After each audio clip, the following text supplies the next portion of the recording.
Hello ladies and gentlemen, this is Sonic Yoda from SEGADriven back once again with more coverage from the Sonic Amateur Games Expo 2016. In this episode we're looking at Sonic Haven Homeworld by DVD, and it is a traditional sort of 16-bit style Sonic game. Again, sort of same sort of movesets that you'd all normally expect, spin dashes there.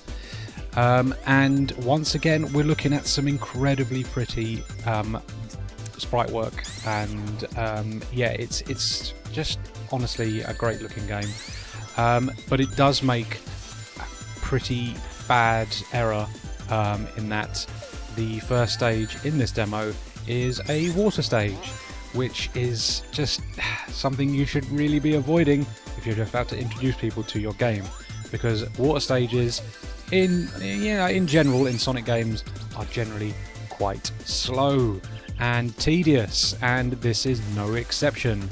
So it starts off well enough. You've got this overland section where you can sort of let rip a little bit, but then it soon becomes apparent that the design of this level is a bit on the bad side.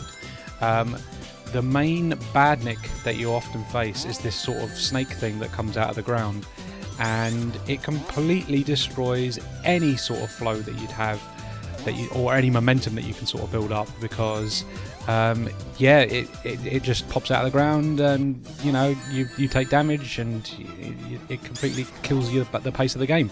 And they're bloody everywhere. You seriously need to be spin attacking at every available opportunity, otherwise you're going to take damage by these snake badniks. They're just so infuriating. In fact, badniks in general are just everywhere.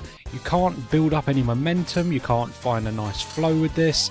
It's just always stop and start, stop and start, stop and start. And then when you're underwater, the amount of times you need to stop to gain air is ridiculous. It's just infuriating to play, really, and it's a real shame because it controls well, it looks nice. It's all the right elements are there for this to be a pretty decent 16-bit Sonic clone, but for whatever reason the design is just the design of it is really infuriating, and it's not a fun thing to play. And I died multiple times just trying to get through this first act, and I gave up in the end because I was just it's not endearing me to this game the way it's designed. The badnik placement is annoying. The stage is slow.